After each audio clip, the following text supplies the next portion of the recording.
Good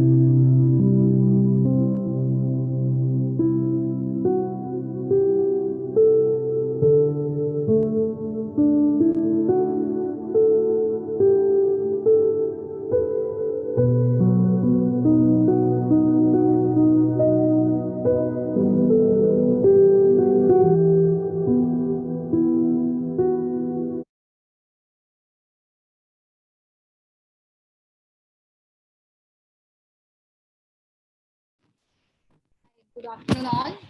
Am I audible? Yes. Oh, great. Sorry for the delay. I'm just waiting for two of my panelists to join. So, just 2 more minutes and we'll start the session.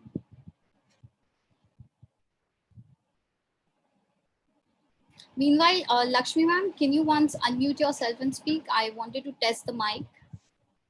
Yeah. Hi. Great. Great. Shushmita ma'am, can you do the same? Yeah, hi. Great. Pooja.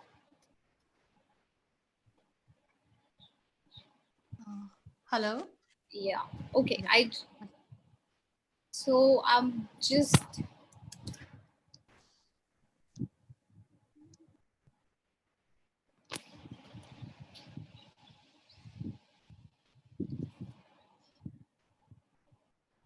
good afternoon, everyone. So I welcome you all to another session of Spare India COVID-19 Academy. And Spare India COVID-19 Academy is a joint initiative of NITM, WHO, UNICEF, and HCL Foundation to enhance the capacity of our frontline volunteers.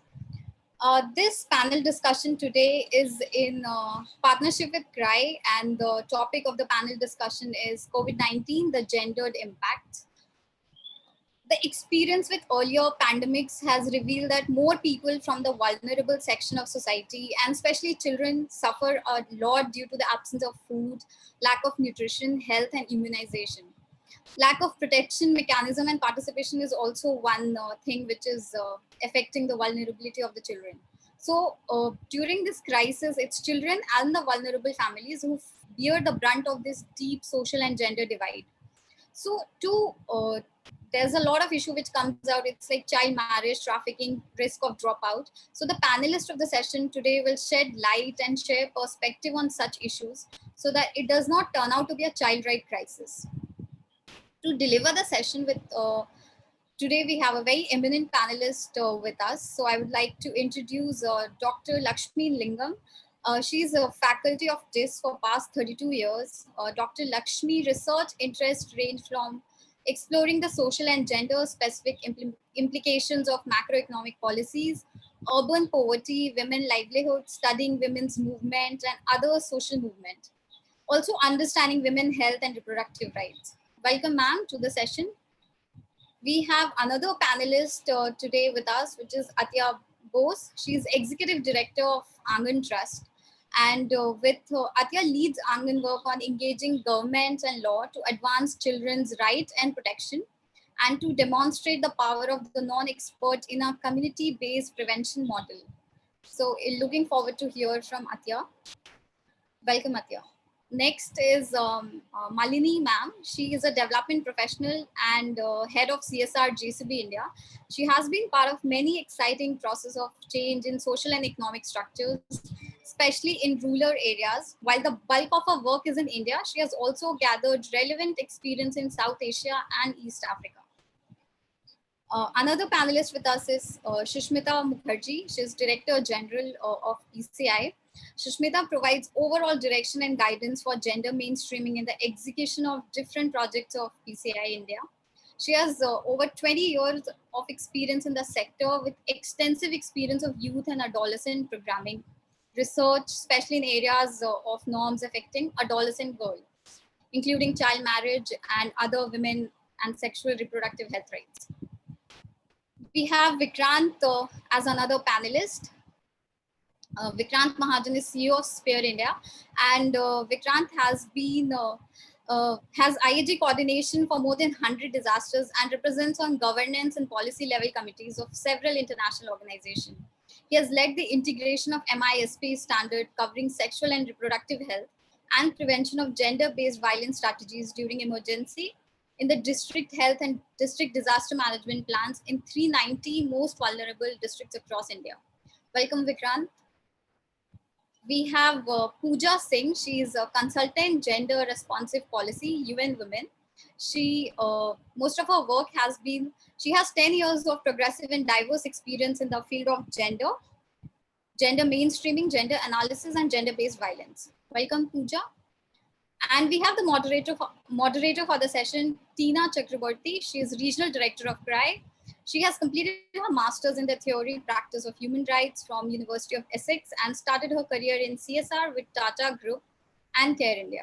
She joined CRY in 2002 as part of the development support team and went on to lead volunteer action before taking director role of the East. So I welcome you all to this panel discussion today. And with this, I will hand it over to you, Trina, for taking forward the session. Thank you, Navila. Thanks. Can you hear me? Yes, you're audible. So we're really grateful to Sphere India for this partnership, and to all our panelists and the audience. Thank you very much for making time. And in the last 1.5 months that CRY, along with its partners, mostly grassroots organizations and volunteers, we've been reaching out to more than 500,000 households. And it's been with programs which are, psychosocial in nature, programs to do with relief, etc. And one of the things that, we saw in every place we went to was, again, a reaffirmation of the fact that, determinants like age and gender really play a crucial role in terms of, opportunities that I can access, or opportunities that, my responsibilities, the resources that I can access. And even today, after so much of work, gender, age continue to be, play such a crucial role. Now, while most of the disasters actually, there's an undue burden on women and girls in terms of household work, in terms of the unpaid care work that they do. But we also saw glimpses of agency. So, for instance, we saw children who, who spoke to their elders about the need for wearing masks the right way. Or when we went to the field, we saw women demanding, literally at times fighting with authorities to say that this is my entitlement, and this is, you're supposed to deliver this. So therefore, while, adversities often bring out sort of, make us extremely vulnerable. But at the same time, it also brings out so many opportunities, so many things about ourselves which we never realize. And therefore, here today, we're here not just to discuss the challenges that COVID has posed to our society and to women and to girls, but also to look at what are the solutions. So we will be discussing challenges, but we promise to discuss solutions as well. And we have an illustrious mix of our panelists, and there are academics, there are practitioners, and there are policy shapers. So with that, I would ask our first speaker, Professor Lakshmi Lingam. She will help focus on the increase in domestic violence and, what sort of an impact it has on children, both short term as well as long term. How do they perceive themselves, when they see their role models, their parents, involved in violence, etc. So with that, ma'am, Professor, would you like to start? Yeah, so good afternoon to everyone who has taken the time to be here this afternoon. Thanks also to CRY and Sphere India for organizing this and inviting me over. I thought most of us work on, women's rights, gender rights, children's rights. And I think at this point of time, we need to actually work on the intersections of all these rights-based perspectives and approaches that we have. So when we talk about children, we talk about women, we talk about children, we talk about, in a disaggregated manner, girls, boys, maybe children who are also don't necessarily fall into the gender binary, but are subscribe to dystopia, also children with disabilities, etc. So I think the most important thing is to bring in the context of COVID-19 and the intersectionalities. I want to quickly make 3 points, and then probably most of the other panelists will cover many aspects and we can try and discuss all these together. So one of the most important aspects is globally, 30% of the women report that they face physical and sexual violence from their intimate partners. Even in the Indian context, the National Family Health Survey data tells us that almost a third of women report different kinds of violence in their lifetime. Now, in the COVID-19 times, what we've seen is this kind of violence against women, or let's say domestic violence, seems to have really escalated. So within a lockdown circumstance where people are continuously living with the perpetrators of their violence, and people are in very close spaces and also have huge insecurity, job loss, huge threat of starvation, etc., it seems to be turning into lot of violence within the family. So women are experiencing domestic violence, and very often when women face violence, children also face violence. They witness violence. Now, this we know has very important repercussions for children and their development and their growth. The immediate impact is they're likely to have, lot of emotional stress and trauma, and children are also their schools are closed, so they're not also going to school. They cannot go out and play. They don't have any ventilation and outlet for the kind of stresses that they go through. So you do see that they are going to have mental health problems in the immediate context. And the other interesting aspect is NFHS also tells us that almost 67% of men justify violence against women because they have witnessed violence as children. Almost 62% of women justify violence against them because they have seen their mother being beaten up at home when they were children. So it basically means that when children see violence and witness violence, there is a sense of normalizing and also naturalizing that comes up.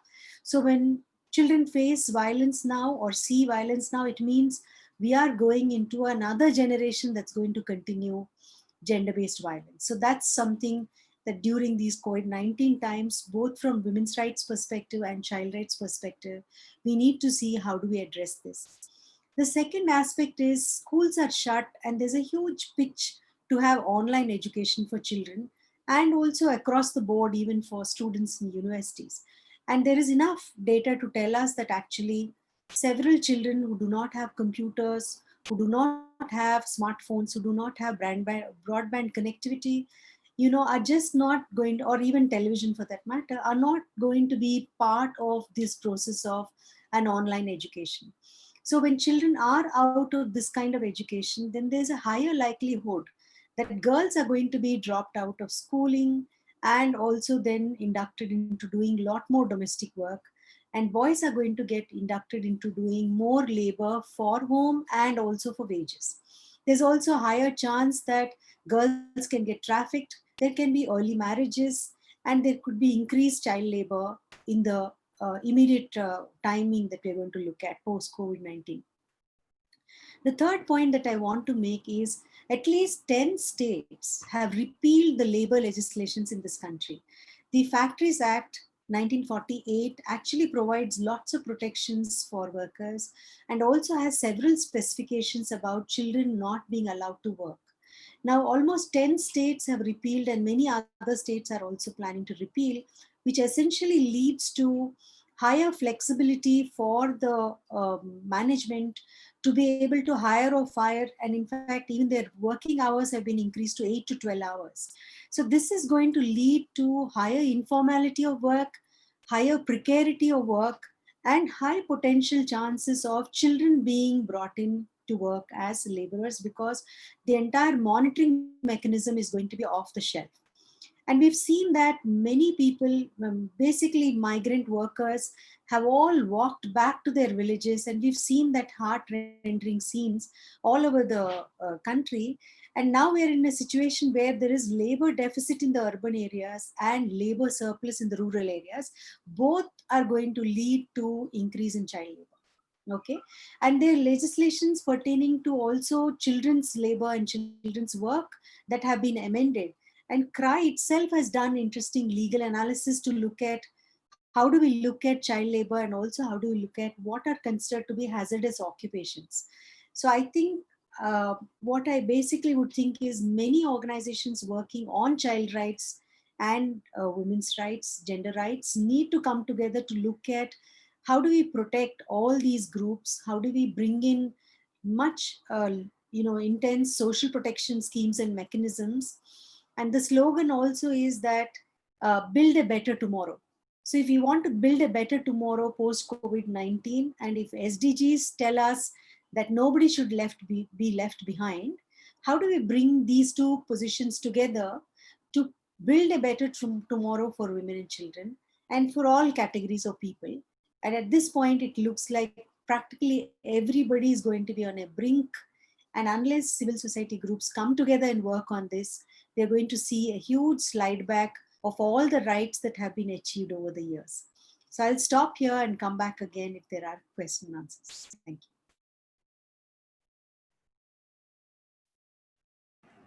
Thank you, Professor. I think, you touched upon how, the kind of role models that the children would see in their parents, then combined with the informality of work, all of it put together is an environment where there's a huge need for the coming together of different sections and working together.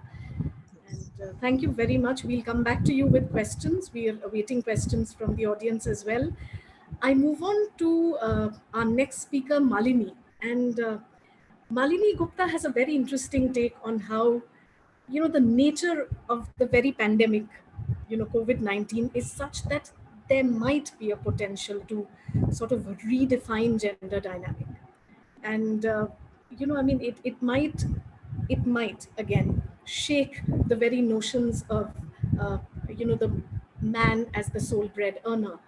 And, a lot of things may happen. And I think Malini just would love to hear you.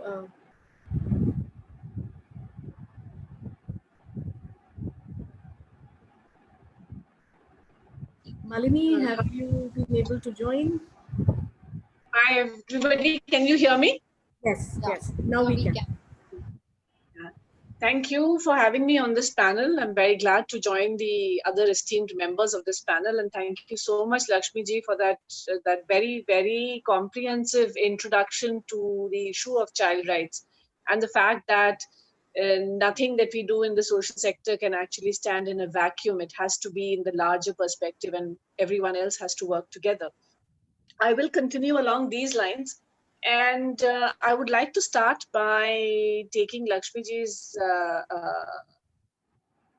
thoughts just a little further and specifying that a lot of our work on gender tends to be on, and mine too, I'm not saying anybody else's specifically, but mine too, much of our work on gender is focused on women. But we must realize that gender is not about women alone. In exactly the same way, it is never about men alone either. It is by definition their relationship between men and women. And therefore, if we are working on gender and leaving out any one category of the other, our work is not complete. And therefore, much of our work now needs to focus on both men and women, of course, addressing them differently, but we need to work on both of them together. Having said this, I'll come to what Trina was saying in terms of a humanitarian crisis. COVID-19 is, by any definition, a humanitarian crisis of unprecedented proportions. And in all my work on humanitarian crisis, I've worked for many years with Oxfam and with CARE, and of course, therefore, a lot with what Sphere does in terms of setting standards for humanitarian response. What we have seen is in every response that I have worked on, whether it is flood response, whether it is earthquake response, whether it is man-made conflict in terms of working in refugee camps, all of it affords a shaking up of the existing normal or stereotypical gender notions. But almost always this happens when the existing definition of a domestic is shaken up and the family is hauled out of their home, four walls of the home, and shoved into a very different and very traumatic circumstance. However, it still allows for a lot of changes, transformative changes to happen, I feel, and I have my own experiences on this, which if left to itself without the humanitarian crisis, it may either never have happened or it may have taken many, many years or decades to happen. And these changes could be both. It could be negative as well as positive. For example, what we've seen is that humanitarian crisis almost always increases the levels of trafficking. And it is often, if we go down and identify the details, the boy child gets quite as much trafficked as the girl child, though the reasons for which the boys and the girls get trafficked are different. But children, unfortunately, under many circumstances, are seen as expendable. And so it's often the younger child who is either sent off to work elsewhere, and a lot of the boys are sent off to work under and hiding age, like Lakshmi ji said. And if labor laws are being tampered with or redefined, then a lot of adolescent boys are going to be either hiding their ages or making up their ages and pushing themselves up to 16 or 18 and getting work in very vulnerable circumstances. One of the things that we often see in Haryana is that because of the need, and this is one of the places where we work, because of the need for work, the girls are married off early. But unfortunately, the boys are not exempt. They are not married off early, but they tend to be gobbled up by either the land mafia, or with which they get very easy money, a lot of cash. They'll be given a motorcycle, they'll be given maybe a katta, and then told to go grab land, which works fine for them for the first 2 to 3 years, till when they realize that they've got no schooling, they've got no skills, they can't get a job in a factory.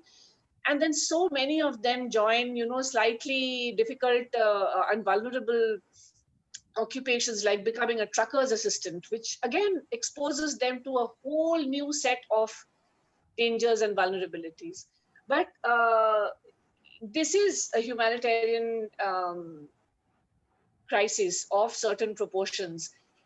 Unfortunately, like the other crises, it doesn't disturb necessarily the existing definition of the domestic. In fact, it pushes the family and every member of the family, it's pushing them back into that one place, the home, where so much of the inequality and the violence starts and is perpetrated. It's put into a cycle, and it's forced people to go back into those spaces, which many of them have struggled to get out of. So that remains a huge challenge for us.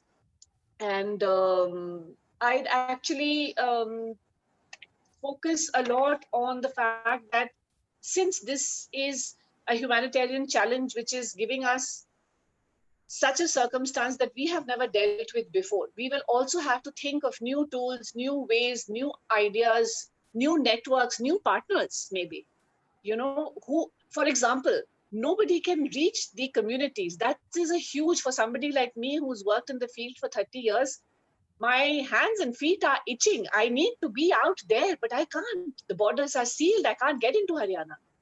But how do I actually deliver more than what I was delivering pre-COVID from a distance? If, for example, we are in these communities for over 15, 20 years, and therefore we have a direct connect with the communities.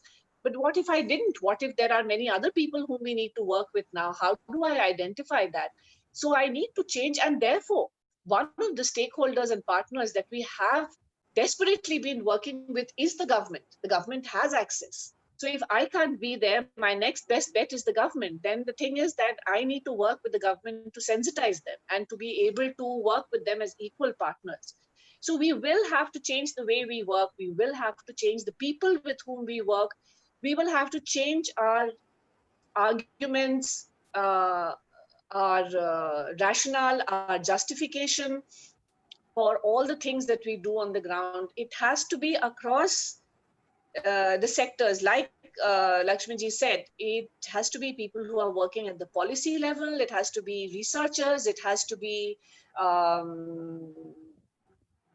communications people. It has to be people who are working on the ground, people who are working in different sectors, to come together and work together on innovating.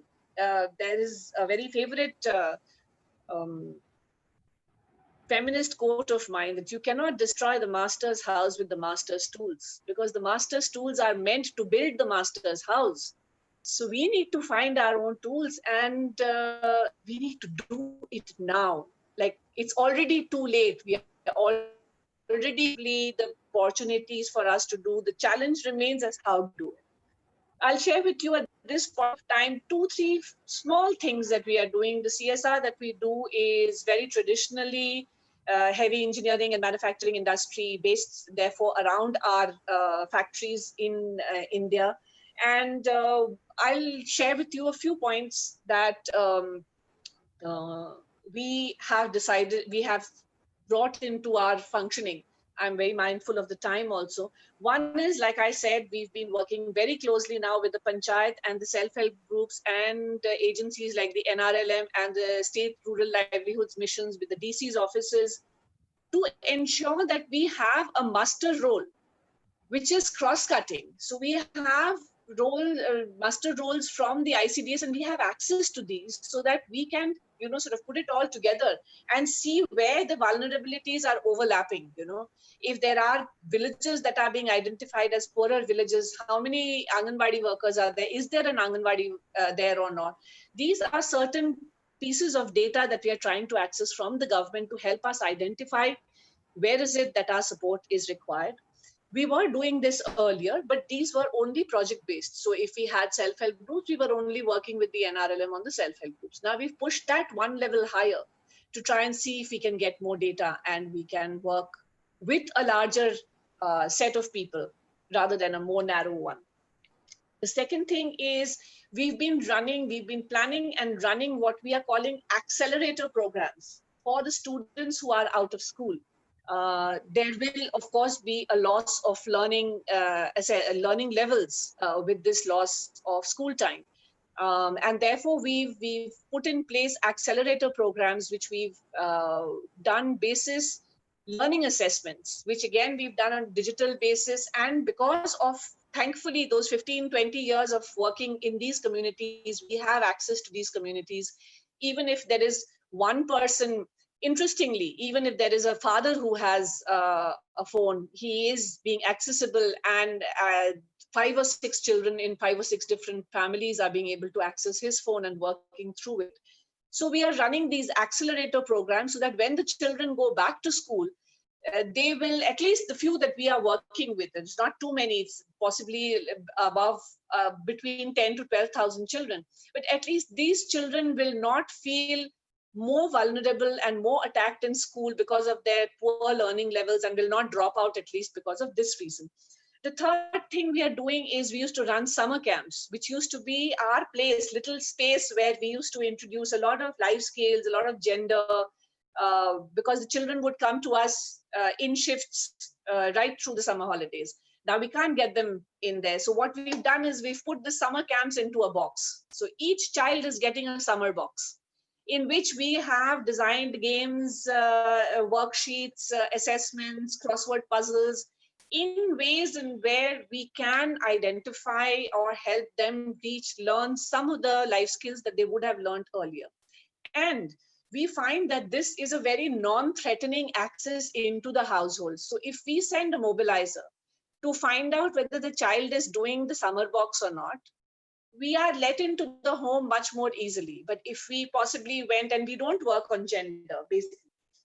So if we did go and say that, no, we are coming to find out whether the women in your house are being treated correctly or not, we would not have got that welcome maybe, and not access to the family so quickly. But through these things, we are finding out where the children are facing trouble. And interestingly, what we are finding in the artisan families that we work with and for, which is around our factories in Jaipur, in Bagru and Sanganer, where a lot of indigo block printing and wooden block printing and dyeing families, we work with 100 units. A lot of the men here are extremely anxious because they feel that in both ways, the women are extremely irritated because the men are at home all the time. So they feel that their little space and the way in which they were handling that domestic routine has been hampered, and they find it very difficult to deal with the fact that, because especially in Haryana and Rajasthan, there are a lot of issues with women not being in rooms where the men are, especially if there are older men in the house, like your father-in-law or your brothers-in-law, and it's often a joint family. So the women feel this lack of space very much. The men, interestingly, have been telling us that it's not that we haven't faced economic crises before, but we always took the crisis outside the house. But now, when I am thinking that there's not going to be so much money next month, I see my wife's face in front of me, I see my children in front of me, and I do not know how to cope with it. I cannot tell them that I have money. I don't have money. And they tell us that if I know that there's no food tomorrow and I was able to go out, I would have done something from somewhere. I would have managed something and my family would not have known.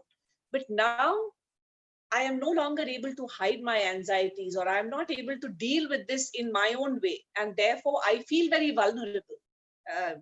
It is possible that they are talking to us because we have been working with them for a long time. But we do see that men are also feeling very vulnerable. And we need to be able to address these issues also, and possibly say that it is all right for you to share your vulnerabilities with your families, and these are the things that you can do. We do find that men and women are both dealing and finding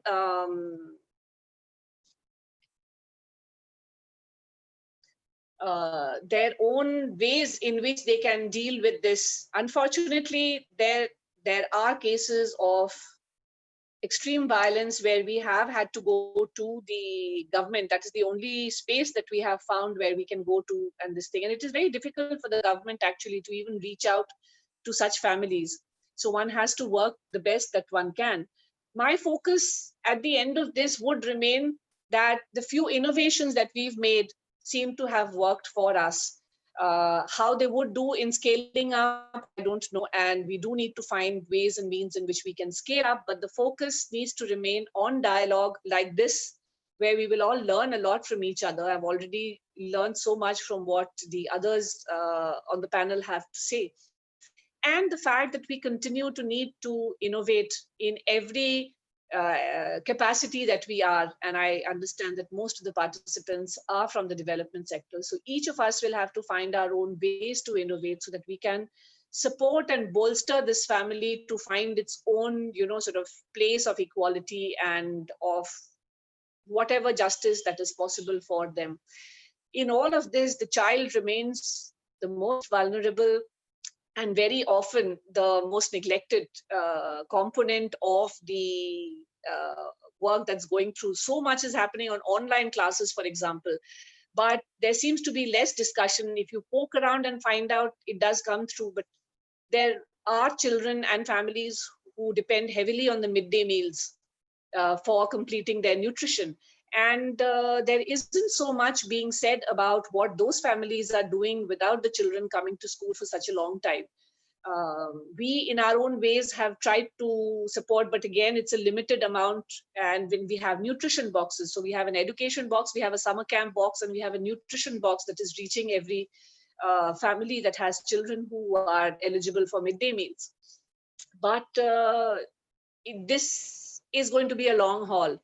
And we need to keep our focus on dialogue and innovation. I'll leave it there and happy to come back to any queries that the participants may have. Thank you, Malini. I think, as you were speaking, and I was just imagining a scenario where movement, the right to movement is something that we are all denied of. And the very fact that the frontline worker, the bhaiya or the didi, someone who's really very popular, liked, will not be visiting my village or my Exactly. where I live. Exactly. It itself can be a very a feeling that might make any adolescent girl, boy, mother, father, anyone very insecure. And I think that leads us to Atya's proposition. And what really struck me, and early this morning when I was speaking to Atya, was the role that she sees non-traditional social actors, people who are not social workers, trained, people who may not be experts, quote unquote experts, the way we use it. And how, protecting a child protection, or for that matter, addressing gender inequities, it's got to be something which everyone has to be a part of, and not just dependent on that bhaiya or that didi who walks in. So with that, Atya will be talking about adolescent vulnerabilities. And Atya, in fact, there are quite a few questions as well which have come in, so we'll come to it during the question answer session. And she will also be sharing a lot of her experiences on ground of addressing these issues. So Atya, all yours. Thanks very much. Yeah, I mean, I'm glad you prefaced it by saying, I think about, how child protection and child safety needs to be everybody's business. And I think the one thing that the pandemic has made really clear to everybody is, I mean, we've always known, like, vulnerable children come from vulnerable families, right? That's a given. I think we all understand it. And we've all understood, therefore, that that's why we work with families. Because a child is not just vulnerable in a vacuum. So we've had that understanding. But now, like you're saying, suddenly access is cut off. So then how do you reach that child? So fortunately for us at Angan, we've been working the way that we've worked is that we actually have been training sort of women leaders in the bastis and villages where we work. So we have about, I'd like to say, in 800 communities, we work with about 8,000 women. So, at this moment when the pandemic hit, we did have, I think, a very lucky advantage of having 8,000 people right there on the ground where children are. Because if you're not there where the child is, that's what children need. Yes, I'm glad that, panelists before me spoke about legislative frameworks and the importance of all of that. Those set up the structure. But the child needs, the child protection system at the end of the day has to be a human system. And it has to be comprised of human beings that the child can actually see and hear and speak to. So, cut a long story short, we actually do work with women on the ground. And so I'm going to talk, I guess, based on the experience of what women have been telling us, and the work that they have managed to do. And I think it speaks to not just to innovation, but I think really to just facing up to the reality of where we are right now. This is the new reality that we're dealing with. Vulnerability has only been exacerbated like exponentially. So I think all of us over here in this virtual room all understand very, very clearly, I think all too clearly, what this means for children. We can talk about things like child labor and child marriage in an abstraction, but we know that these are very real things, that as we open up, these risks to children are going to become extremely, extremely real. And all of the work that we've collectively managed in the last decade, all of the successes we've had in getting children out of labor and back to school, and helping families to, to sort of negotiate with families to keep girls in school and not married, we're facing a setback right now. Because all of the justifications for why child harm happens are going to be even more heightened right now. And so that is something that we need to look at. And I think, therefore, the need of the hour is really thinking very, very locally, because you really have to have very, very local solutions for the problems that children are going to be facing. You and I may not be able to go into the field anytime soon. So it's really a question of, I think, investing very much in like community assets. And to us, community assets is the community, is the family, are the women. Like the power of having a cadre of volunteers on the ground, like literally within a day or two of the lockdown being called, we already had information. Okay, these are the families who are not getting food.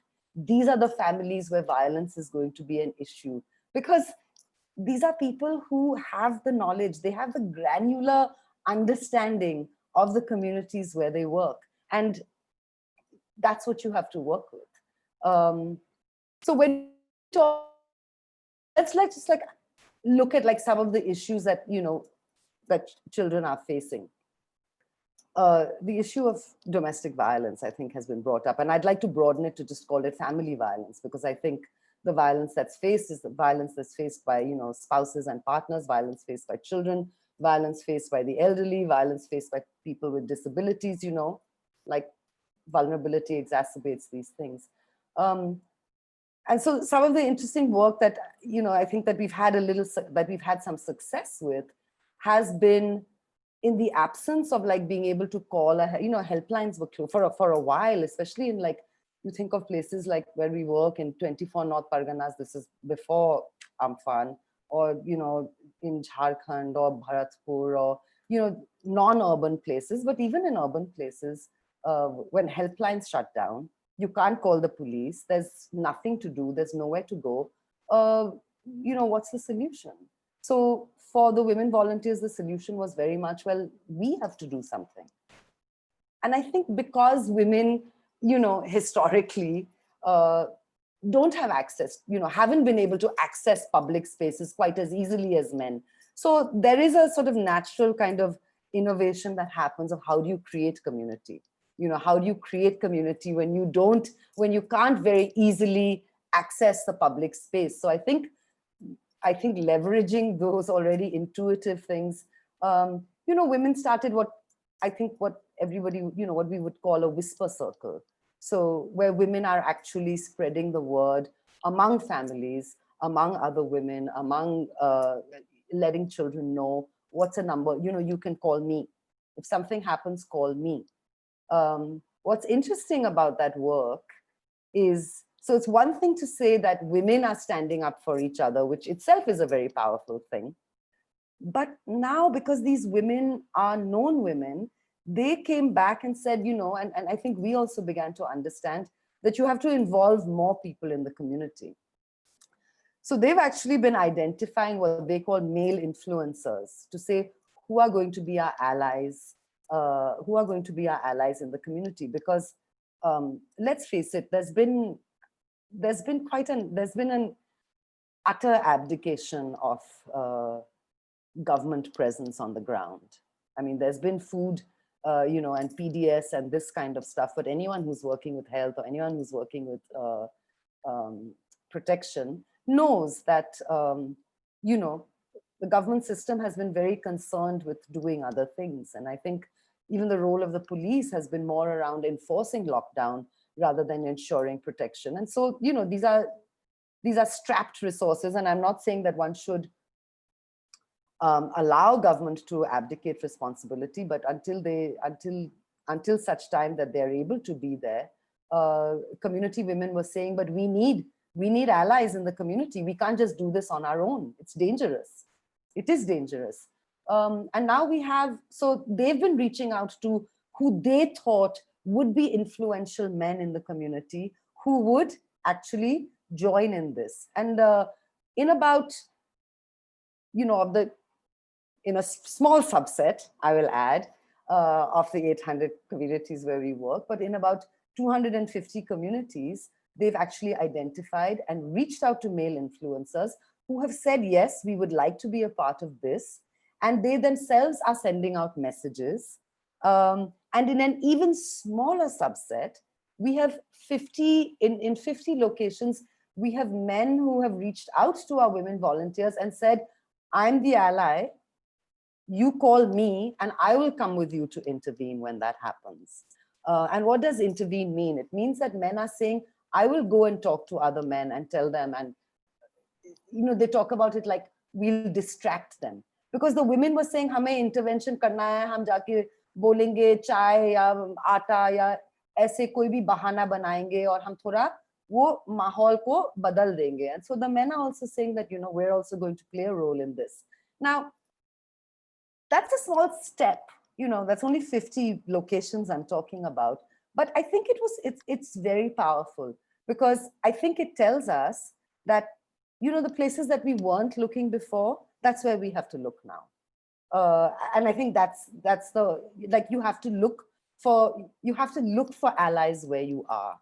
The time has come to, to build alliances. And I think that is the beautiful thing of what happened around this, because some of the first allies were actually the husbands and fathers and brothers and, men that our women volunteers knew, who have seen their journey and seen their growth over the last couple of years and seen what they've done, seen the difference that they've made, and then come to it themselves from this point of saying, oh, wow, I actually think this is powerful and important work. So that's quite encouraging. The other, I think, thing that, women have been telling us, and, other panelists have spoken about it, and it's also a no-brainer. Let's just stop and think for a minute about actually what's going on with children, right? Because when we talk about children who are not in school, so we're saying, okay, they're not in school and they're very anxious and they're very worried. And, they've been calling our women volunteers and expressing their anxieties. And we have to understand that what underlies that anxiety, right? So when children are saying, when is school going to start? When am I going to be able to go back to school? We also, from our experience, have to understand what that means. Nah? It doesn't just mean that this is a child. I'm not saying that children are not concerned about their futures, and and it's the love of learning is not what's making them ask the questions. But beyond the love of learning is also their very intimate understanding of what it's going to mean for them. Nah? That girl knows that now here I am at home doing all of the household work, just looking after my siblings, doing all the household chores, doing all the cooking. Going back to school means changing that. Going back to school means the voices that have started about my marriage, because that those voices will also be silenced. For young boys, it's a question, young boys who'd worked hard to negotiate with their families to get out of labor, or to balance labor and school both at the same time.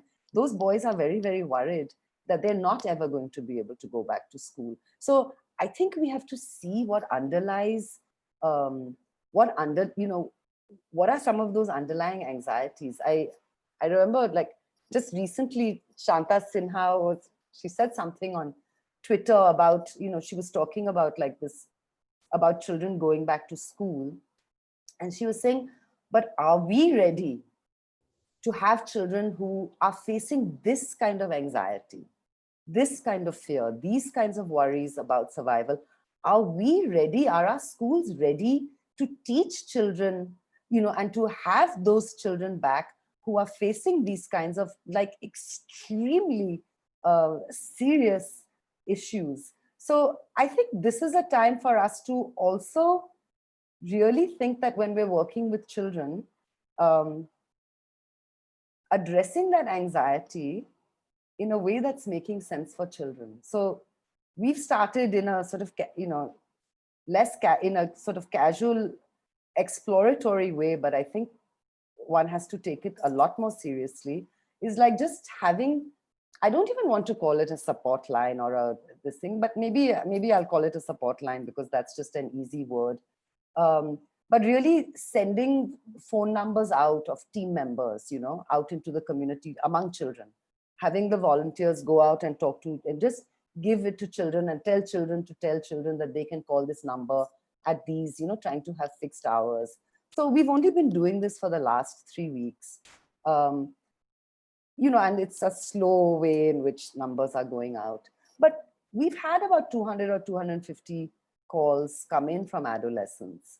And we're being very careful not to try, not to sort of shape the conversations ourselves by asking lots of questions or anything. So it's not like we're not we're not trying to get any information. We're just trying to provide a space where children can speak. And it's astonishing, you know, how many children are just saying, it's so great to talk to you. I haven't spoken to anybody for days. Like that's a very, I think when I heard that, that was quite it was quite an eye opener. It was, I'll say it was quite, it was difficult to hear. Honestly, it was difficult to hear that children, like that's the level of isolation children are feeling right now. You know, where like a disembodied voice on the phone is feeling like the friendliest voice that you've heard all week. Yeah, that's hard. So what does that tell us? I think it tells us, at least it tells me very clearly, it tells us at Angan very clearly that this thing of like, this is, you know, the pandemic is here and we're going to be dealing with this kind of situation for a long time. Really focusing on the local, figuring out ways to actually reach children where they are, and addressing those needs is like the biggest thing that we can do for them. Because breaking isolation, as we all know, anyone who's been working with children, you know what it means to be an isolated child. You know the risks that are exacerbated for an isolated child. You know, and we've already heard like stories from here and there, anecdotally, about children running away. You know, the isolated child runs away. The isolated child, you know, elopes. The isolated child doesn't have anybody to speak to, and also takes on certain risks. So I think breaking children's isolation is a very, very critical part of what we have to do. And again, I'm saying people, you know, I think panelists, people who are working in, you know, civil society, all of us, the ways that we can actually reach out, you know, in the community and ensure that the community is mobilized to take care of its children. If we can't get there, then I think that, you know, that's the work that we have to do, is really making sure that someone is reaching children, because children are there. And they're not, you know, they can't wait for the pandemic to lift and for physical distancing to stop and for all of this to happen. So the responsibility lies with us to find the ways to do that. And simple conversations, really, very, very important. Don't underestimate the power. Don't underestimate the importance of reaching out. You know, and I think because we're getting so caught up in like, you know, how will we make schools open? How will we do this? How will we do that? I think we have to take stock and just say, like, what do children need now? And really, you know, try to address that. I'm going to leave it at that for now, with the thought of saying invest in community assets, invest in the community.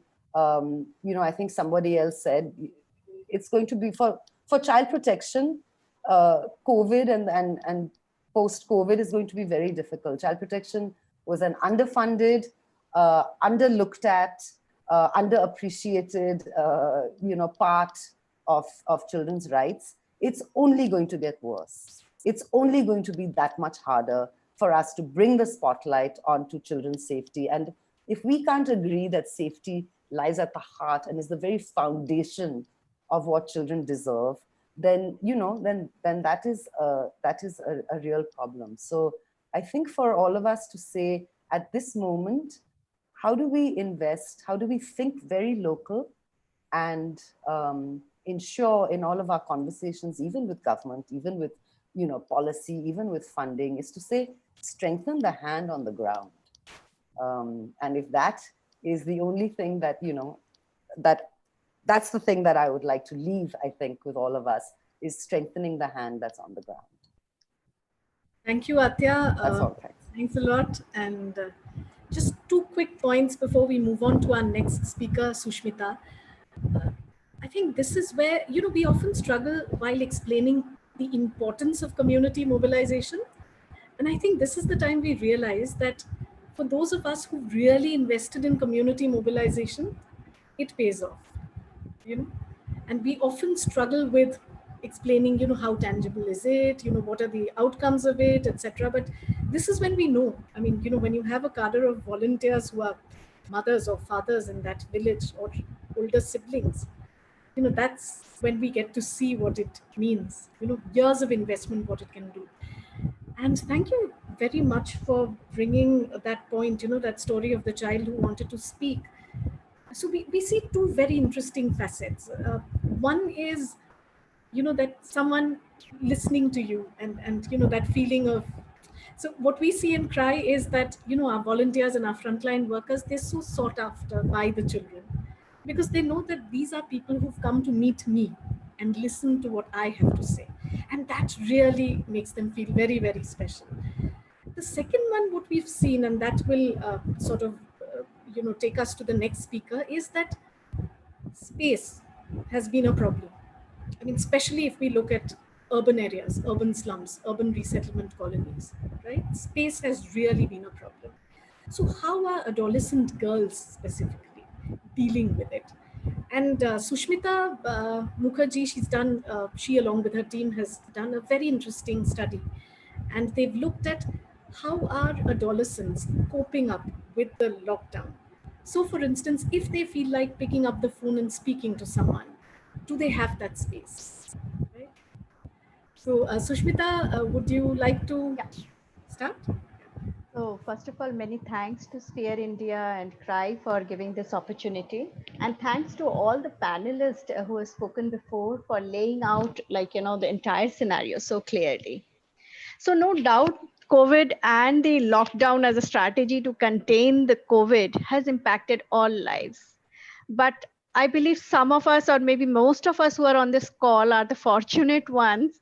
And we all are talking about majorly of those who have been impacted much more majorly than we can even imagine. If you are getting 20 seconds of running water in your tap, you're fortunate. If you're able to buy a sanitizer, you're fortunate. And we are talking of, I mean, 2/3 of the Indian population who does not fall in this category. So this is really a very grave situation. And the way it started had actually startled everyone. It was so unpredictable, nothing to understand. And this anxiety, stress, confusion, chaos, I think there are a lot of words that can explain the scenario, also trickled down to the junior members of the family. And I'll little bit try to speak about the condition of adolescent girls and the women or the mothers of the house here. So from the PCI's experience, we have two small pilots in Bihar and Jharkhand. And when the lockdown happened, we could ourselves, don't you and I are also confused every day when we go out? We have wore the mask properly, have we washed our hands? So the similar chaotic situation is there also. And suddenly with everything getting stopped, and as just now Trina was saying that when our field team speaks to these adolescent girls, they feel that yes, they are special, somebody is coming and talking to them something different, they are not being scolded, they are not being asked to do household chores, they are learning new things. So everything got stopped. So the stress and anxiety got percolated down to them from various angles. Not only the COVID and the house doesn't have a money or food to eat, but suddenly the disappearance of the Didi and Bhaiyas in front of them also added that they have been left helpless. Nobody is there. So during such a time, there was no guidance. I'm talking of March, April. So we all felt, no, we cannot sit with our hands, and we have to do something. So we started reaching out to our women and girls in our communities to connect with them. First of all, connecting was an issue. We know that women and girls in our countries in rural areas don't have access to phones, even if there are phones in the houses. So we tried to look, check with them. So the moment our phones were like reaching out to them, they felt so happy that, oh, there is someone who is ready to listen to them. There is someone who asks, "Aap kaise ho? How are you?" So this was a big thing for them. And then our team felt, no, we have to little bit more deep dive in it, really understand that what is going on, because the situation can be a little bit more difficult for the adolescent girls, as they have been cut off from education, the schooling, the exams couldn't get done, results have not been declared. So it's a complete difficult. So we tried to put together a, like, semi-structure pointers and structures, and spoke to women and girls, and over phone only, because the time in April, which I am talking about, and early May, definitely mobility was severely restricted across. So when we spoke to them, we found that speaking, expressing over phone was also an issue. Like, it was very difficult for them to say, am I worried? Am I bothered? Or no, this is a regular thing. No, my mother is more worried than me. I think helping, enabling them to explain their scenarios in certain words was also very difficult, because here we were not able to read their body language every time, because we were not on smartphones or video calls. So please bear with me when I am sharing some of these things, that these are not very very systematic and all those things, but these are what I'm trying to tell here is that this is just the tip of the iceberg, and this tip of the iceberg itself is alarming, and so much needs to be done. We could sense that at least 60 to 70% girls could even speak out that yes, they are feeling stressed, they are anxious, this uncertainty is killing. Everywhere in the household there is either silence or there is discussion around it. So half of them also shared that when the situation becomes like that, they have either become very aggressive, their behaviors have become irritating, or another half said they have become completely silent and non-reactive.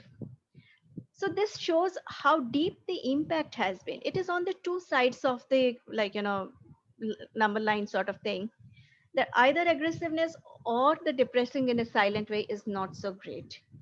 Families are losing their savings, and look at those families whose daughters' marriages have got cancelled.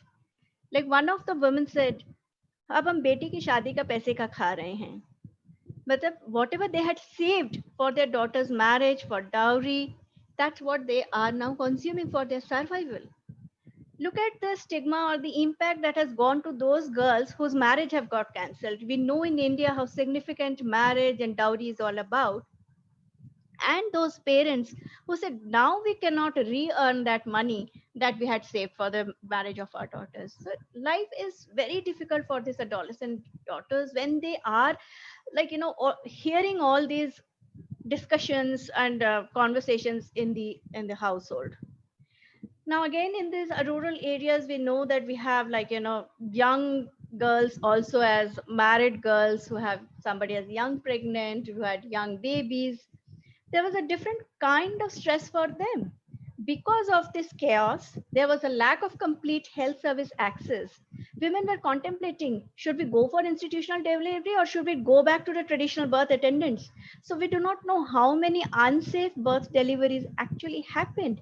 How many children didn't get right timely vaccinated or got into a ill health situation because of this, which gave another kind of like stress to the young people.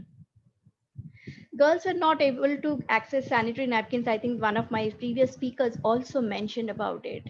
Now, the continuous presence of men in the household also disabled or put them in discomfort to use, like, homemade cloth pads, drying of clothes in the sun. Like, this was all stressful. I think for adolescents, and particularly the younger adolescents who are in the initial stages of puberty, it becomes a much more thing. What to do, how to do, lack of conversation with the friends, lack of any conversation with anybody else really was traumatic for many of our respondents. Although felt that nearly 60% of the girls also said that if you are, like, when we ask that, if you are, like, feeling agitated or not feeling well, what do you do? So many of them said, we can't do anything, we just go and speak to our mothers. And half of the mothers respond, but then half of the mothers, they themselves are so much overworked due to the domestic enhanced chores.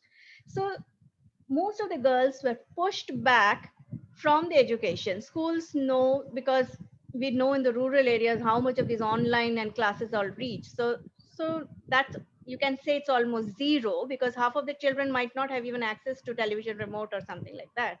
So the girls were pushed to the stereotypical role of supporting mothers in the domestic chores. And 90%, 90 to 95% mothers said that now they do not have hardly any time to rest because they're so much into domestic chores.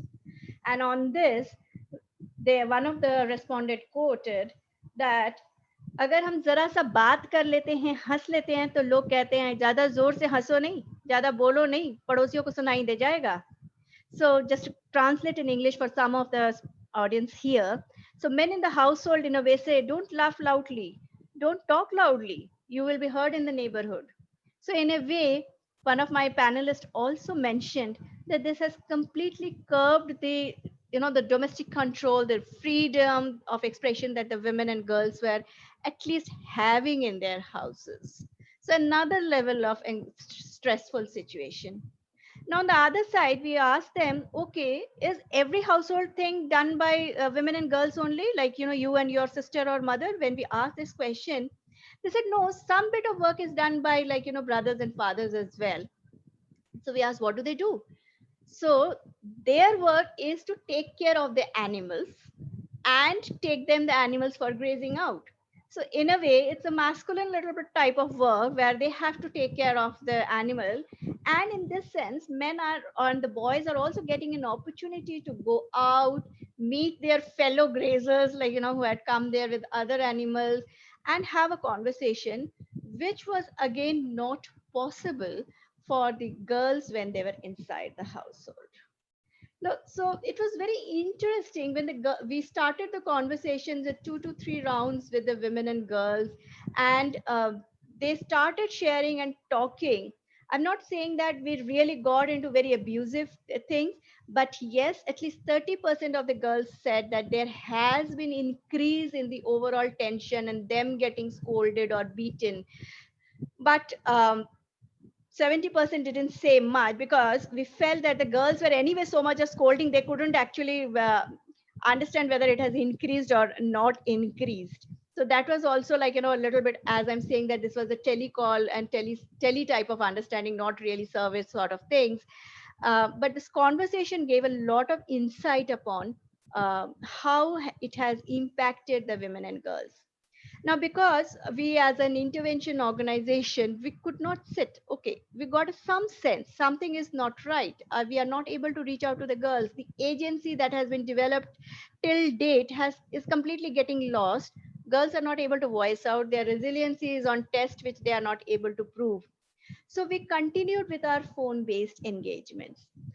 We've all felt that this is very good. At least some of the girls we are able to talk. It is unfortunate that everybody do not has an access to telephone, but at least there is something is better than completely doing nothing.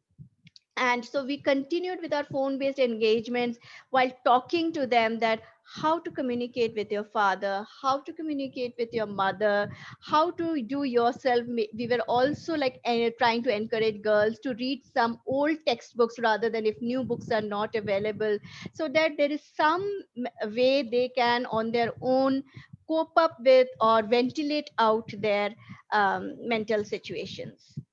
I would also like to put across certain recommendations here that, as my panelists have also said earlier, that, and I'm also saying this is just a tip of the iceberg. There's so much of vulnerability has increased, and this is a very high time for all the organizations who are there on ground to really to reach out more to such women and girls and help them to uplift their mental health. And we know the mental health is key to any other health, and ensure women and girls get the relevant support to get rid of any sort of abusive violation of rights situations. Next is that to avoid any kind of early child forced marriage or trafficking or girls being pushed into any sort of undignified and exploitative work, it is very essential for government or the system to keep a track of the count of girls in these communities and ensure that nobody is missing. I think this is the high time that the missing child thing needs to be system to be actively like put in place. Mothers need to be continuously engaged to become close confidant of the daughters and ensure and counsel them so that they are able to relieve them from their any anxieties, doubts, misconceptions. Mothers and daughters, women, they all need to ensure that they are having a good nutrition in the form of not only food but also a dedicated time for recreation, dedicated time for talking. We have to encourage them how to little bit plan their days so that they remain healthy and continue to also disseminate a positive environment in the situation.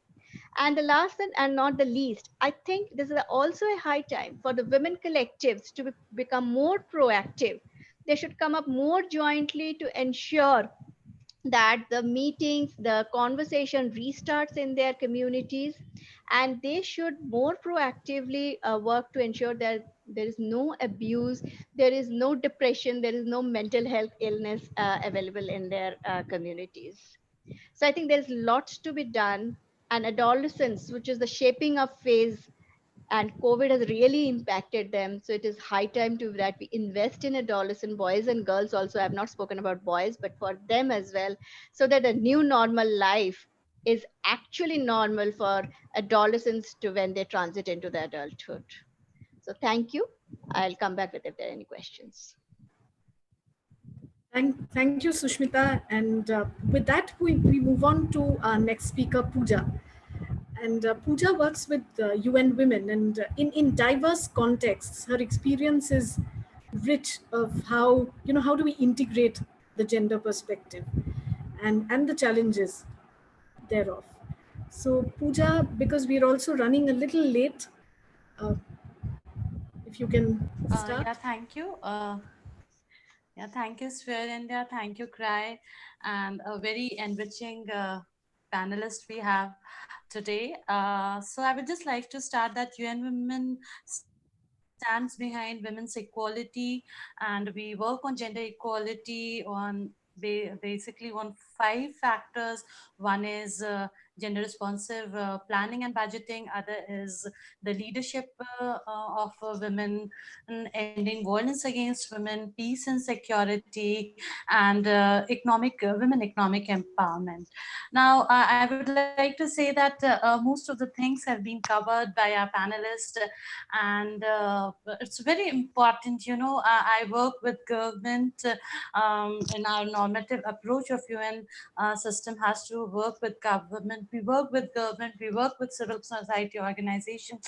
It is very important to mainstream gender, to bring a decision-making role of women and girls into the policies and programs we are making. As we heard today from Lingam ma'am, from Atya, from Malini ji, there's so many gaps, and those gaps I think persist because we don't mainstream gender into it.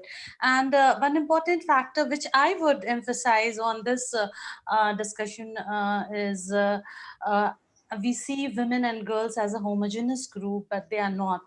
So I would like to emphasize on 2 important studies which UN Women did in Madhya Pradesh and Jharkhand. One was related to the tribal, we did the post-matric scholarship with tribal groups, and we did this tribal study in the in tribal districts of Madhya Pradesh.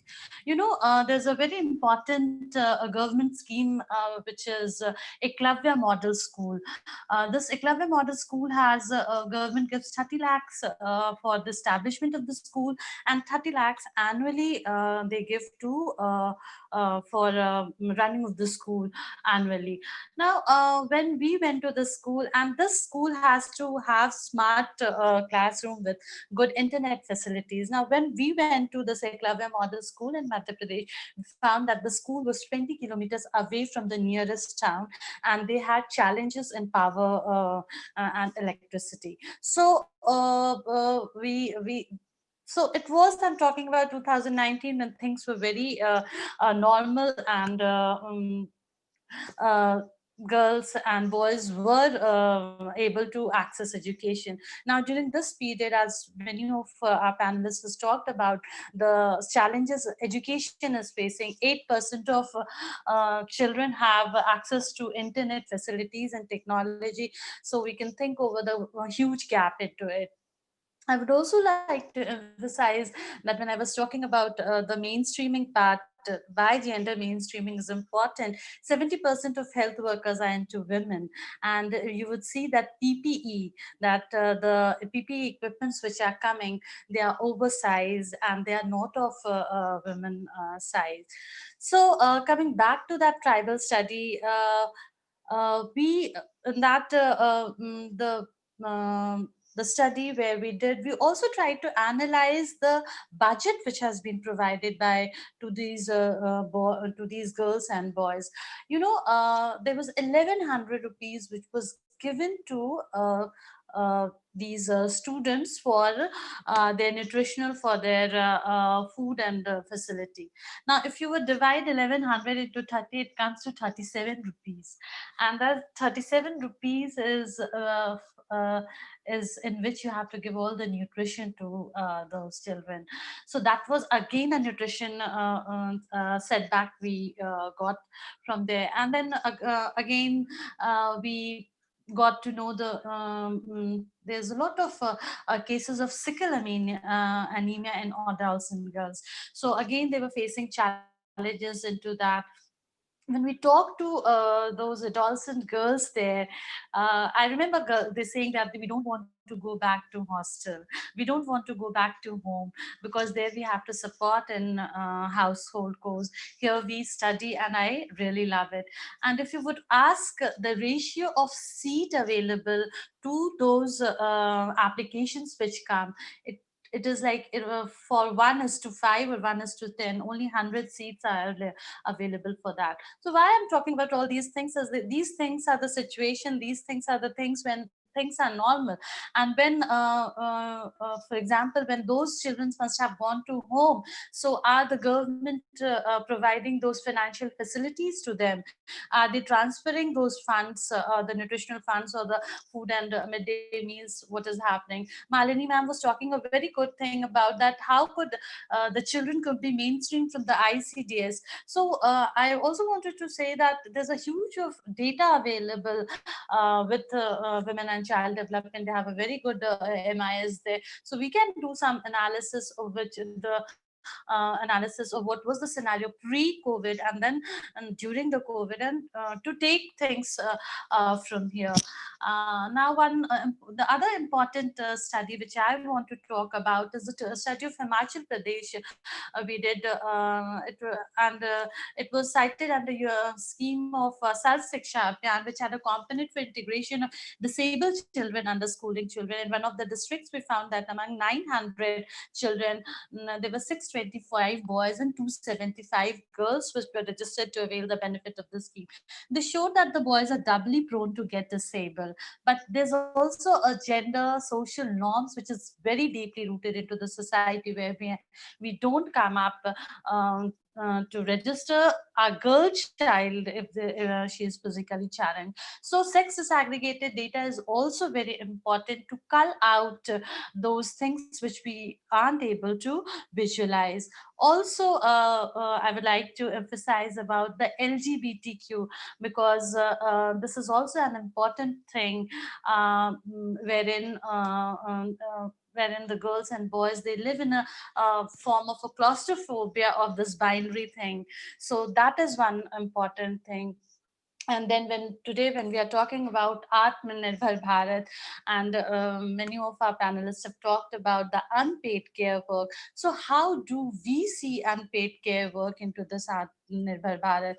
When the data shows, one of the studies shows that only 19 minutes of domestic works are done by men. So these are the three, four important things which I want to highlight, that it's when we are talking about financial budget, we are talking about the transformative financing. I really want to say, when I was listening Aditya, she talked about that why we need to talk to dolls. And yesterday I was talking talking to a sarpanch here in Bhopal, a very good sarpanch with a very good infrastructure facility. And he said that I have everything in my village, but I only feel pity when I see my children of my girls, my boys of my panchayat are not able to get the education during this pandemic period. So these are some things which we really have to think upon, that how do we go from here, how budget could help into it. And I also want to say about that women policy is there in government, how we can integrate the girl child policy. There are very few policies. I know that boys, when we are talking about gender, when we are talking about the implications of gender, it equally has on boys. So yes, girls are left over during these pandemic periods. They are the hidden figure. They are the the hidden figure of hunger and all those things which we talked about. So we need to see that how the policy can be strengthened, how the budgeting impact, because I see a lot of work on the budget also, the gaps we see into the budget. So I really want to, that how we can strengthen the policies and the programs, so that each and everybody, as we say, that no one should be left behind during this. Thank you. Thank you, Pooja. That's a very critical point of having, how do we finance what the plans, the plans that we have set for ourselves. And when we look at budgeting, say, for instance, even at the grassroots level, the village level child protection committees, is there a budget allocated for it? These are things which are really worth probing into, and for all of us working, it would be a very critical point to raise, because creating these institutions without teeth is really, doesn't hold the answer to, looking at issues of child protection. So thank you very much. And again, another very important point that you touched upon, when we look at, whenever we start talking about gender, we assume it's about women, and it is not about women or men or others. It's and therefore I think our next speaker, Vikrant, will be taking a very close look at it and what it means. I mean, what discrimination on the grounds of gender means in the context of COVID.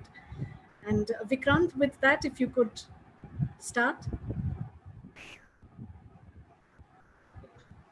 Thank you so much, Trina. I think it's been a very interesting session listening to all the empowered women over here. And as rightly brought out, I think is the most of the gender discourse, when we're talking about also is we found in the panel also has been, the previous sessions also has been primarily be more women around there. And we've struggled as organizers also to get men into board. And that's where my team asked me, okay, this time I think Vikrant, you need to also step up about this with my work. I see, though a lot of things have already been covered by the existing panelists. So where I would focus more onto is specifically looking at the gender impact and gender issues in the emergencies, and also I think as you said, gender is not just about women; it's about men, women, boys, girls. And not just this, I think there's a third gender and the other gender issues, other genders also is about who, which generally get missed in the discourse, and also in all kind of a programming and planning. Maybe some very, very specific programming and planning comes up when we're looking at a very, very specifically about the third gender issues. And I'm happy, I think, to see that at least Pooja brought it some about that towards the end of her points. What we also generally try to do is whenever we work on gender sessions, we try to bring the speakers directly from the third gender community also to share their experiences. And very often from coming up on the emergency context, maybe I myself seen most of the time when the response is being planned by the government and the non-government actors is primarily looking at the most important relief needs of water, sanitation, food, and nutrition. But disaster impacts, again, men and women differently, and they are very, very specific, women specific needs often used to get ignored, and still that's happening in the most of the response agencies. But then there has been more sensitive programming around the institutionalization of standards like minimum initial service package, the dignity kit, as we call it, which include some women-specific hygiene needs, also get provision through that, and also the expansion of looking at a very, very sexual reproductive health during emergencies. I think so. These provisions starts bringing the gender-sensitive programming, especially looking at the emergencies. And if I recall, my times again is in the aftermath of the cyclone Hudhud. We came across the response and relief happening by both the government and non-government actors, but there were some transgender communities that got excluded out of it. Now they got excluded from the government programming also is because many of them don't even have the basics of like having a ration card and other social protection entitlements. That transgender communities, the way they live and the means on which they live, if you look at specifically the COVID context and the COVID lockdown, most of the transgender communities, we see that how what's their livelihood is all around. Maybe most of the time is about begging, and in the post-lockdown settings, not able to continue with their day-to-day requirements, and it exposes them to other kind of exploitation and other things. Yes, and many of them not covered by social protection schemes also. So that brings up a dimension of a gender impact, which generally got completely excluded and into the planning and delivery of response interventions. I think I from here I'll also take a step to think about, let's see, a lot of discussion we have done is in the normal times. Let's see what happens in a post-emergency. The issues about the gender discrimination and the genders already we are seeing it pre-emergency settings. I think there are a lot of discussions that have been there around it. But what happens in a post-emergency situation? So that's main, family with its already pre-existing vulnerabilities and pre-existing, the gender issues which we've all discussed about.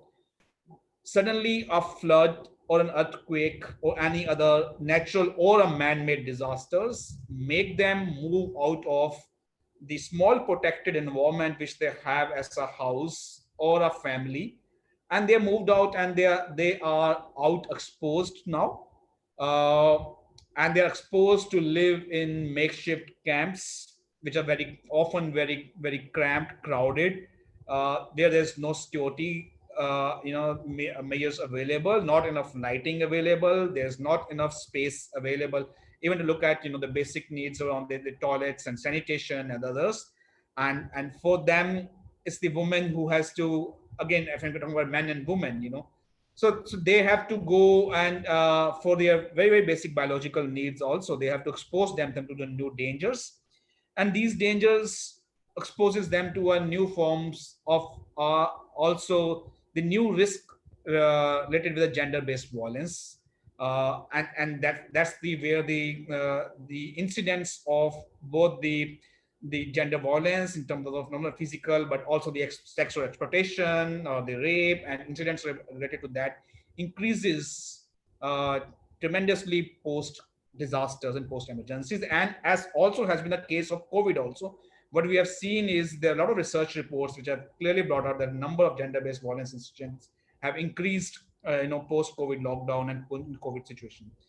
So it's and here it is not about the rise in the number, rise about the incidents. I think it's also the entire structure, entire mechanism of a protection which comes, which I think in whatever shape, I think we can have our own critical review of it to say that where we are in terms of policies and in terms of response, in terms of mechanism in the normal times. But whatever it exists, that system itself comes under a lot of pressure after disaster. Then that system is not functional, right? So it's the post-violence response, the post-violence care and the mechanism which comes into it. There is in the aftermath of a flood, and the protection which is generally available maybe in the non-disaster times is not non-existent. And that's what makes the situation when we're talking about a disasters and disaster center response more grave. And that's where it requires more specific interventions, more specific planning to look at post emergencies and post disasters, how we do it. And to do that, I think that's We have the ways and means and the tools of programming. Generally, we look at the standards for that and their SOPs for post gender-based violence response. Maybe I think I had to elaborate this. There are a couple of examples could be. I think we see that is, what happens after the response. So there are some guiding principles which we look at. The principles look at within the organization or within the system. How the capacity building for a gender-based violence and the programming is developed, and that's not just the assessment and the recording of the incident, but also a multi-sectoral response post incident, the care for the GBV survivors, and the adopting a very, very survivor-centered approach and care for child survivors. What institutional mechanisms we are bringing for that, I think, is we know in our country's history, the post Nirbhaya, we have seen a number of institutional mechanisms, the Nirbhaya and Shraddha clinics that came across to be set up, and the SOPs set up again with the police and administration and others, to come into place, right from addressing the the immediate recording of incident and the immediate first aid for the survivor. The post first aid is the other procedures and all. So these things, I think, even in the normal times, are yet to develop it in the mechanism, but in the post emergencies, they become a more critical requirement, and they are required to be integrated with the existing disaster management system and the health management systems. And that's what we have tried to work around again, by integrating these SOPs into these plans, so that if there's a disaster response plan is being mobilized by districts, they also look at that. But again, a long way to go towards that. I think from this, it's that time is also a factor in this discussion. I think we are already overshooting it. I think one or two examples I will also bring up is that how the gendered impact is layered differently for men and women. I think if I give a reference about, generally discussion is, research says it's the women and girls, they are more vulnerable, and we see the more impact happen on women and girls in the disasters.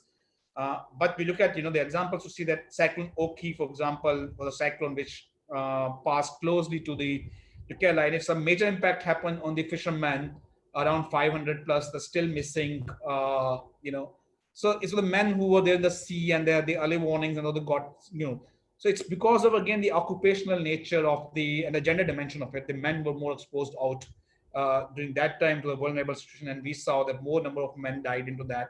But the consequences of it doesn't remain like that. It eventually comes down on the families, which is about men, women, boys and girls, and all together. Other example which we see often is, I think one of the speakers was relating to the incidents about how, when the men are not able to provide for the family, and they see that their family is not able to get access to the food, and looking at that occupational conditioning about the gender roles is there, they get into, they may, for them, for seeing the food, they may go out, but for the family, if you have to fetch for, I think these are the triggers which we also see drives many of the men and the farmers, as the rate of farmer suicide has been very, very high. I think this also linked with the gender impact. And something similar is there in the COVID and the COVID context also. But COVID has presented to us, some very different stories also. I think we all have been seeing that the highlight of one story about the young adolescent girl, who cycled from Gurgaon to her town in Bihar, with her father, ailing father, pillion riding about it. It exposes about her father's view towards the end it's not about, he could have thought more about educating the girl and all. There is perhaps the relation which was not there in the parent before, that again, coming from so the similar, different kind of stories we see in emergency context, in a post-COVID context also. And the issues and the challenges of the big, the flux for migrant workers going back, and the gender dimension about that. I think is something which we all need to study and evaluate more. Even in terms of the going as the migrant workers, a big number of people who are going back to the communities, they're rebuilding their lives and livelihoods about there. It's again, there's some very good example of women self-help groups and others which boost the rural employment and the rural the rural entrepreneurship and the mechanism. Perhaps the scaling of that need to happen, and other specific measures need to come up from the both policy and planning point of view to address some of the problems which we'll be seeing coming out of from the COVID, the gender lens. I think I do have more to probably share, but I think the time is critically running out, and I'm also scheduled for another session, another discussion on the 10 minutes. So I think I will halt it here. Open to any questions. Over to you. Thank you. Thanks, Tina, Vikram. I would just like to come in between. So we'll extend it by 10 minutes because there are a lot of questions coming in from the participants, and we'll take it. So you can start asking the question. If anyone in the anyone in the audience have any question, you can please raise your hand and I'll unmute you so that you can ask a question to the panelists. Until then, we can take questions from the chat. So over to you, Trina. So there's a question for Atya by Vivek Anthony. So he says, childhood imprinting is the key process that induces the vicious cycle of violence. Do we have facilitation guides or training modules and mobile or information technology based platforms to sensitize parents to equip them in breaking this cycle? Please highlight some of the resources available online. Can I ask if we can have a conversation maybe offline? Like if it's a question of sharing resources, then I'm happy to share my email address, because I think off the top of my head, I'm not sure that I would be able to share resources. But I'm also, I just have to say, I think sometimes I understand the importance when people talk about, parenting. But I think sometimes we have to, I think when we said vulnerable children come from vulnerable families, I do think that we have to also stop and think about vulnerable families and the resources and help they need, not just in parenting, but in survival. I don't think families want to send their children out to labor and early marriage and this and that. And so beyond parenting guides, it's really about what other kind of sort of support do poor families and poor communities have, because vulnerable children, vulnerable families, and vulnerable families come from vulnerable communities. So, talk about people living on the edge, on the very margins of survival on a daily basis, So sometimes I get a little, I just get a little like worried when we talk about, when we bring it down to parenting, when, when we actually have to think about the political economy in which, people live, and sort of structural issues and structural violence and those kinds of things that we are, we're never allowed to speak about, and we can focus on that family and its vulnerability and tell it to get its act together and to improve itself. So, I think we do have to do a combination of things, that's all. But yes, resources. Oh, I can see one participant raising his hand. So Ashutosh, I'm unmuting you. You have to accept. Yeah, you can ask your question. Hello, can you hear me? Yes. Yeah. So basically I have few, few clarification that I want to seek, and anybody can answer this. So basically, when talking about that gendered impact of COVID-19 and on children, I had when I looked at the data, I saw in terms of children that COVID-19 is kind of spared children from that. So not many children are being affected, and same goes for women. So women are, if you see mortality rate for men is higher than for women, because of the prevalence of smoking and other things in men, and some comorbidity symptom. So now, so this is one thing, but on the other side, there are few consequences, negative consequences of anti-pandemic measures. So in which I want to talk about, you know, about how when this this is for the working women, when they are staying at home, they are not just working from home, they are working for home as well. So the burden is doubled because maid is not there, right? I hope you understand. Maid is not, other house helps are also not there. So for them, the burden has doubled. And I don't want to speak less for the full-time homemaker as well. For those women, for them, their grandfathers, their husband are all the time at home, so they have no respite as well. So I want to know I want to know ki how, these queries that came to my mind. I think I want to, but I've been reading about it. None of the articles have told me about the solutions and how else we could have tackled it. And especially one more thing. So I read one more data where it says ki health worker, 2/3 of the health workers are women across the globe. And if you see, it does not reflect in the decision making. So women are not in there. For that matter, take the task force of COVID-19 in India. I don't think there are any women that is representing there. In that, most of the male secretaries of different Niti Aayog and different ministries and all. One of the person on the task force is from my own ministry, who's a minister of secretary for Ministry of Electronics and IT. So I want to know how that would have made any difference if there were women. And so I hope you understand. I'm not able to articulate it in a. That's a wonderful question. Like anyone from the panelists. Yeah. Let me go and try and answer him. I think one, he's saying that in terms of case fatality rate, it's not very high for women compared to men. But there's a recent paper that actually is showing that more women seem to be also dying. And before we finish this session, I'll try to pull up the link and put it here. However, in terms of overall data, yes, there are more men who are dying. Case fatality is higher among men.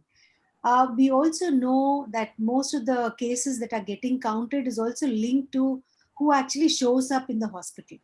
It's also possible that many of them are enduring it and maybe also even dying. And we also have cases where women are facing maternal deaths because institutions are not taking women for institutional delivery. Okay. And women are not able to get contraception during this time. And women are also not able to get abortions, right?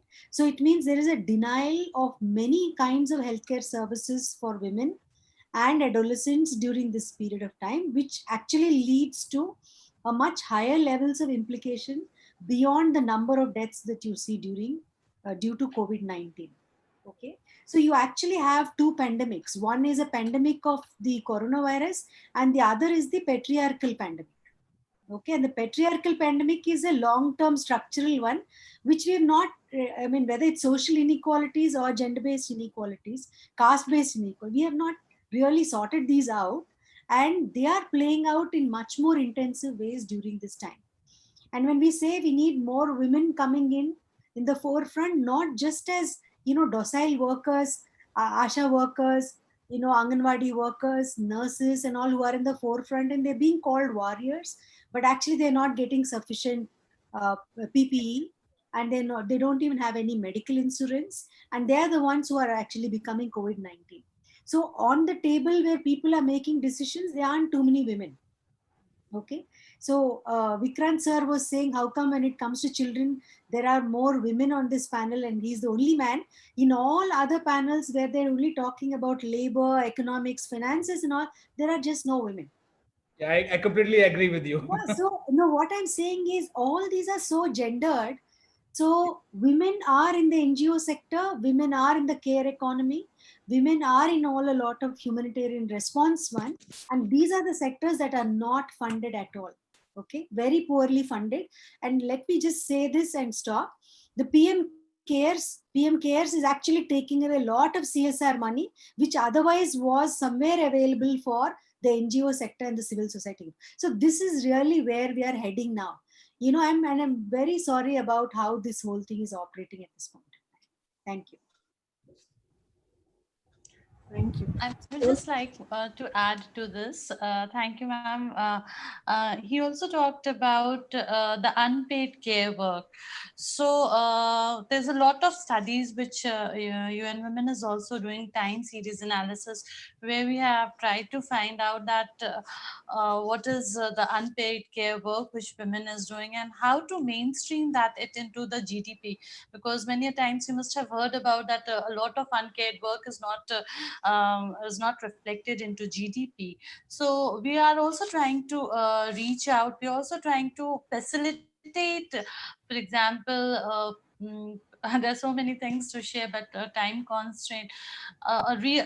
Just a small research was done when we just saw the transportation facilities given. So the transportation facilities is either very much in the morning or in the evening, but in the afternoon when that household, that woman is inside, she's taking care of senior people, she's picking a child from bus stop and all those things. So there's a lot of research work which is going on, and we are doing a lot of things how that unpaid care is reflected into the GDP of the country. Thank you. I think we really run. Yeah, Navila, there are a few questions on chat, so I think we can take one or two. Very quick. I think we'll take one last question because we're really. So, shall I call it out for you? There's one from Anupama. What's the implication of a disaster pandemic on the health and hygiene of the adolescent girls?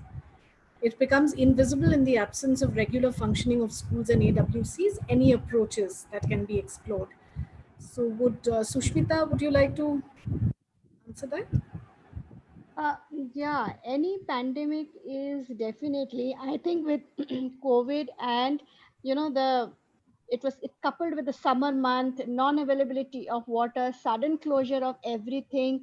I think it really, really disabled the entire situation, and completely agree with the question. And I must say that there are other, a lot of, experimentations going on, all the alternates, but nothing has yet clearly coming out of with the, which can be scaled up. We have been, looking at some of the advocacy issues with the government on the regular supply of the sanitary napkins for adolescents through the ICDS scheme.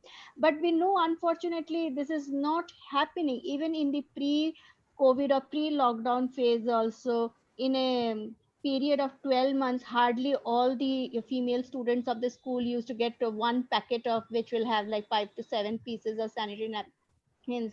So it is very difficult, and I think under the adolescent programming, to have menstrual hygiene management issue pan India, a solution is yet to come out. But of course, like organizations like WaterAid and organizations like other the MHM Alliance, there are a couple of pilots which are going on as an alternate what we can give, so that the crisis can be managed by the adolescent girls. Thank you. Navila, is there time for one very brief? Yeah, we can take the last one. So Mohua talks about, Mohua's asking, there's a fear factor when if we expect children to call and talk, they're usually surrounded by adults and they may not even have access to telephones. So are there alternatives to it which any of us may have tried out? So either Malini, yeah, I can take into it. So when we did this engagement, I would say tele engagement with the adolescent girls, definitely that was in our mind. So we started the conversation with the parents, so that they are feeling confident that yes, somebody is talking, they know who they are talking. Also, the benefit or the advantage we had here currently, that our field team was already in person, met them and they had already got introduced, so we didn't feel face that completely a blind call sort of thing, like somebody unknown is calling. So then later on, when we started the conversation with the adolescent girls, we did it through a lot of activities like reading, sharing poems and all those things, and then slowly getting into the conversations of asking and checking how they are, which also enabled the respondent or the girl to feel confident and better to respond, because it is very essential for the respondent to feel comfortable first to give the answers, because that's where happened. The others started saying, okay, something fishy is getting spoken about on the phone which I'm not able to hear. Then people start the exercise of snatching phones and all those things. So we tried this way, which was good success for us to actually have a good conversation and a comfortable conversation with the adolescent girls. Thank you so much. And I think very clearly, the answers probably at one level are very simple. Maybe listening to what children have to say. And I think every discussion that we do on child rights, we sort of come to that point of deep listening to what children have to say and then programming. While lots of brilliant thoughts and ideas which we've gathered from all of you, in the end I just wanted each one of us to give a big round of applause to one of the participants here, Ravneet Kaur, who is a psychiatrist, and she has volunteered to help. So we're really, really grateful. Thank you very much, Ravneet. Thank you. Thank you, Trina. Would you like to? I would just take over for our last bit of announcement. So let me just share my screen for a bit.